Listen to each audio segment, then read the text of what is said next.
ថាបងប្អូនអើយថាមានម៉ូតូជិះទៅធ្វើការអត់មានអីធ្វើដំណើរអង្គគេបងប្អូនអញ្ចឹងរកទិញម៉ូតូមួយអង្គគេជិះហើយមានទិញមានលុយណាទិញសង់ស៊ីនបងប្អូនអើយមានតែសង់ដែរថ្មីដែរគាត់ថាថ្មីរោងចក្រនៅស្រុកខ្មែរយើងបងប្អូនសង់ទីគុំនៅស្រុកខ្មែរយើងនៅខាងកំពង់ស្ពឺបងប្អូនហ្នឹងហើយតែបងប្អូនណាបើចេះមើលអីជួយមើលជួយខមមិនខាងក្រោមមកបងប្អូនព្រោះថាតែចេះមើលទេបងប្អូនអើយថាថ្មីតាមគេគាត់ថា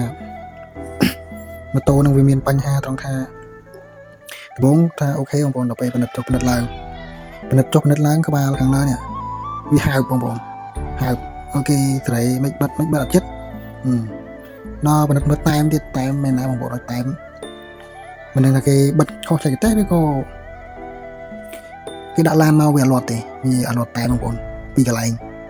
អញ្ចឹងហើយក៏ខ្ញុំមានដៃទៅឲ្យហ្នឹងណាដល់ពេលហើយក៏ដែលថាស្ទេសួរដែលថាម្ចាស់ហាងអញ្ចឹងបងប្អូនគេថាមិនមកយកតែមយកមកឲ្យគេសុំក្រុមហ៊ុនមកឲ្យបាត់ឲ្យវិញខ្ញុំថាដូរថ្មីមកទៅបងចាំយកឈុតថ្មីមកចាំយកថ្មីបរយខ្ញុំចាស់គេឲ្យកក់100នៅសិនចាំម៉ូតូឲ្យបានមកអញ្ចឹងចាំគេខលមកអញ្ចឹងបងប្អូន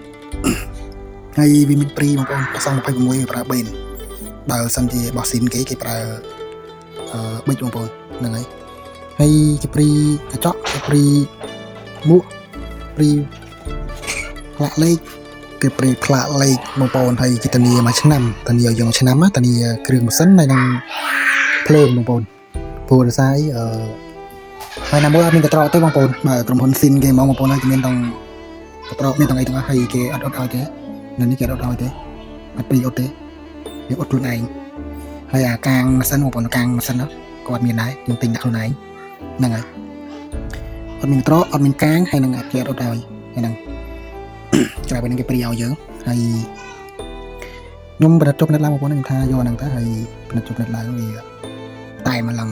នេះនេះអត់លាត់អត់នេះវាប្រហែលជាគេដឹកមកប៉ះឡានណាកាត់នៅឡានហើយវាលាត់តែមហើយក្បាលលើហើបអញ្ចឹងគេសួរថាបើអត់យកក៏បានដែរចាំយកថ្មីទៅក៏បានដែរព្រោះសារនេះវាលាត់អញ្ចឹងហើយខ្ញុំគោសម្រាប់ចិត្តយកថ្មីទៅចាំគេមកទឹកទៀតទៅបងប្អូនព្រោះសារខ្ញុំអត់ទាន់នេះដែរអត់ទាន់ប្រញាប់ដែរអញ្ចឹងបងប្អូនគាត់ថាយើងទៅអត់ធ្វើការហ្នឹងយើងរកទិញហើយអញ្ចឹងទៅវាមានរបស់សម្រាប់ធ្វើដំណើរខ្លួនឯងតែមួយយើងចឹងថាយើងទៅណាមកណាបងប្អូនអើយយើងមានរបស់ខ្លួនឯងវាស្រួលហើយណាមួយវាមិនសូវមានផាកកាយប្រហែលបងប្អូនអើយយើងទិញរបស់ល្មមតាមចង់ទិញរបស់ចាស់បានតែទិញទៅថ្មីអញ្ចឹងទៅមកពិបាកជាប់ឈ្មោះជាប់អីបាក់ទេឈ្មោះគេកាត់ឈ្មោះកាត់អីអាហ្នឹងយើងទិញអញ្ចឹងទៅទោះវាមិនសូវល្អក៏វារបស់ខ្មែរយើងដែរ